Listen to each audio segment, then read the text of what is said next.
Hello friends, तो आज हम लोग बात करने वाले हैं कि कौन से ऐसे 6 तरीके के डर होते हैं जिनसे हमारी ज़िंदगी के एक्शन डिसाइड होते हैं। मतलब इन 6 डर के अंदर रह के ही हर एक व्यक्ति काम करता है। और इन 6 डर से जैसे ही आप इन 6 डर को समझ जाओ तो आप मैक्सिमम समझ सकते हो कि आप किस डर के अंदर रह के काम कर रहे हो और उस डर से आप ओवरकम कैसे कर सकते हो। तो सबसे पहला डर जो है एक इंसान के अंदर रहता है वो है गरीब होने का डर। मतलब मैं गरीब ना हो जाऊं, मेरे पास पैसे की कमी ना हो जाए, कहीं मेरे पास पैसे चले ना जाएं। तो इस डर के अंदर हर एक व्यक्ति है, हर एक व्यक्ति है। अब इस डर को थोड़ा सा ध्यान से समझो कि क्या बेसिक नीड्स हैं इंसान की, खाना, रहना और सोना। यार अगर आपके पास थोड़ा सा दिमाग है तो आप किसी के यहाँ पर अगर खेती कर लो, मान लो अगर आपकी ज़मीन भी नहीं है, आप किसी किसान के यहाँ पे अगर आप खेती बाड़ी करने में उसकी हेल्प कर रहे हो, क्या आपको 3 टाइम का खाना नहीं दे सकता वो? आपका मान लो पूरा परिवार ही वो काम कर रहा है, आपकी बीवी बच्चा वही तीनों उसके वो किसान के जिम्मेदार के घर पे उसकी ज़मीन की रखवाली और उसकी ज़मीन पे काम कर रहे हैं, तो 3 टाइम का खाना देगा, शेल्टर भी देगा और आपकी ज़िंदगी भी अच्छी चल जाएगी।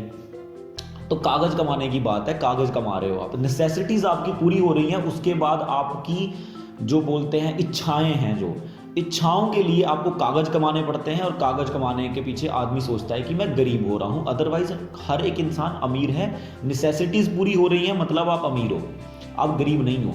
अगर आपकी नेसेसिटीज़ पूरी नहीं हो रही हैं और आपका दिमाग आपको नेसेसिटी पूरी करने के लिए रोक रहा है तो प्रॉब्लम है।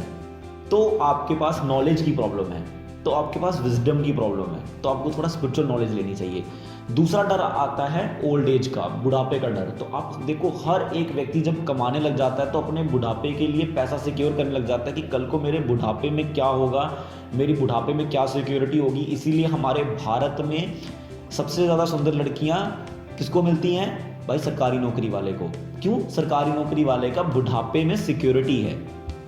अब ये बुढ़ापे में सिक्योरिटी भैया कोई भी प्राइवेट जॉब वाला भी क्रिएट कर सकता है बड़े आराम से, अगर आपको फाइनेंशियल के ऊपर आपकी अच्छी नॉलेज है। अगर आप थोड़ी सी फाइनेंशियल नॉलेज लो, थोड़ा सा अपने आप को कंट्रोल करो, थोड़े से अपने खर्चों को लिख के समझो कि आपके खर्चे कितने क्या हैं, कितने आपको करने चाहिए। अगर आप डेली हर रोज़ 10 से 15 मिनट अपने फाइनेंस के ऊपर काम करो, भले आप 10,000 कमा रहे हो, 5,000 कमा रहे हो, 6,000 कमा रहे हो, 1 लाख कमा रहे हो, 2 लाख कमा रहे हो, फिर भी हर दिन अगर 15 मिनट अगर आप अपने फाइनेंस के ऊपर काम करोगे और अपनी ओल्ड एज के लिए परफेक्ट प्लान चूज़ कर लोगे, बैंक बहुत सारे प्लान देते हैं, परफेक्ट प्लान चूज़ करोगे तो आपको कभी डर नहीं लगेगा।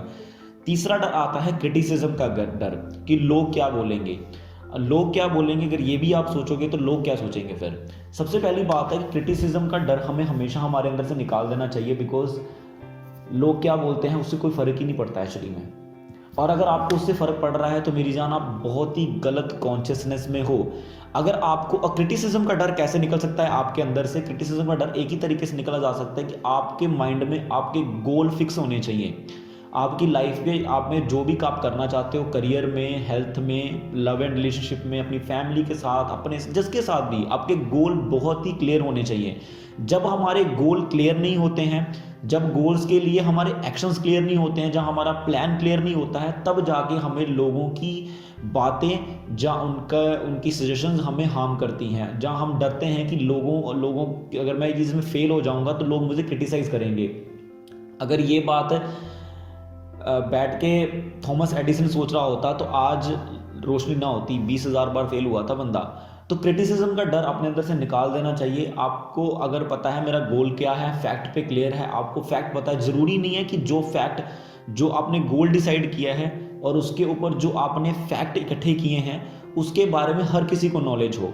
किसी अनपढ़ व्यक्ति से अपने लिए सजेशन मांगने मत जाओ। अगर कोई अनपढ़ व्यक्ति, मतलब जब कोई ऐसा व्यक्ति मान लो मैं साइंस की बात किसी आर्ट्स क्लास के बच्चे से कर रहा हूँ और वो मुझे इसके ऊपर क्रिटिसाइज कर रहा है, तो क्या मुझे उससे परेशान होना चाहिए? तो ध्यान रखो कि जो बंदा आपको क्रिटिसाइज कर रहा है, क्या उसके पास उतनी नॉलेज है कि वो आपकी बात को समझ पाए। चौथा डर आता है प्यार खोने का डर। मतलब हमारे अंदर हमेशा एक डर बना रहता है कि हमारा प्यार कहीं हमसे दूर ना चला जाए, मेरी गर्लफ्रेंड मुझे छोड़ के ना चली जाए, मेरी बीवी मुझे छोड़ के ना चली जाए, मेरा पति मुझे धोखा ना दे जाए, मेरा बॉयफ्रेंड मुझे धोखा ना दे दे। तो एक बात याद रखो, गोल्डन स्टेटमेंट है ये, जिसको आपकी लाइफ में रहना है ना, उसका आप गला भी काट दोगे ना, वो तो भी आपकी लाइफ में रहेगा। वो आप तब भी आपसे प्यार करेगा। अब ये नहीं कि हाँ आप उस पर वायलेशंस करो, मतलब डेफिनेटली अगर आप उसको मारोगे पीटोगे तो वो तो आपको छोड़ के जाएगा ही। बट नॉर्मल केस में अगर किसी को आपके साथ रहना है ना, तो वो हर एक हालात में आपके साथ रहेगा, क्योंकि वो आपकी पर्सनैलिटी से प्यार करता है। और अगर किसी को आपके लाइफ से जाना है ना, अगर उसने डिसाइड कर लिया है, अगर मान लो उसके मतलबों के अंदर उसके जो इनर मोटिव्स हैं उसके साथ आप तालमेल नहीं बिठा पा रहे हो, आपकी एक्सपेक्टेशन और उसकी एक्सपेक्टेशन एक दूसरे से मैच नहीं कर रही हैं, तो भैया वो आपको छोड़ के जाएगा ही जाएगा। आप गला काट के भी उसके आगे रख दोगे ना कि मेरे लिए रुक जाओ, वो इंसान उस समय नहीं रखेगा, क्योंकि वो अपने माइंड को कन्विंस कर चुका होता है कि भैया मेरी जो इनर मोटिव्स हैं, जब मेरी लाइफ का फ्यूचर है वो इस बंदे के साथ नहीं है, वो क्लियर कर चुका अपने अपने दिमाग में। तो ये वाली बात थोड़ी समझ के रखो।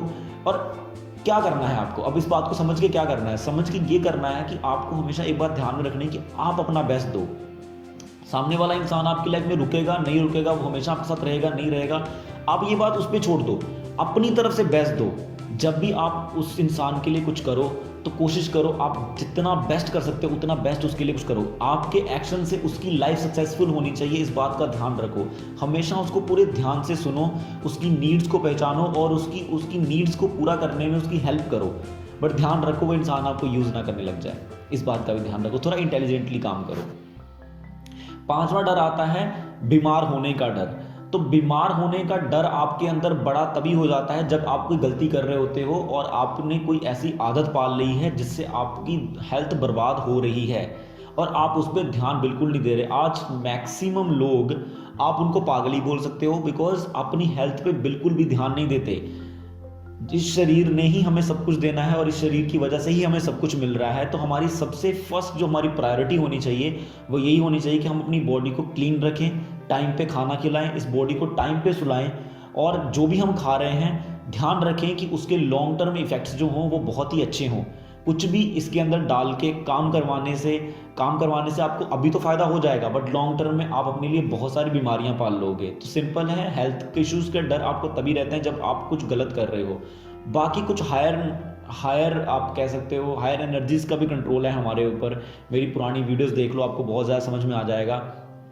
क्यों बोलते हैं कि भाई इसको भगवान ने इतनी जल्दी मार दिया, भगवान क्या बीमारी पैदा, मतलब कुछ बीमारियां ऑटोमेटिकली अपने आप ही लग जाती हैं हमने शायद कभी कुछ किया भी नहीं होता वैसा।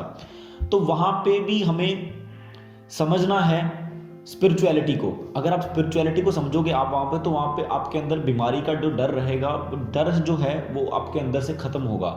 मतलब आपको, अगर आप बीमार भी हो, अगर आप किसी बीमारी से लड़ भी रहे हो, तब स्पिरिचुअलिटी एक ऐसी नॉलेज है जो आपके अंदर विजडम क्रिएट करेगी और शायद आपको उस बीमारी से बाहर भी निकाल सकती है, और नहीं तो उस बीमारी से रहते हुए आप कैसे एक अच्छी ज़िंदगी जी सकते हो ये चीज़ तो ज़रूर सिखा देगी।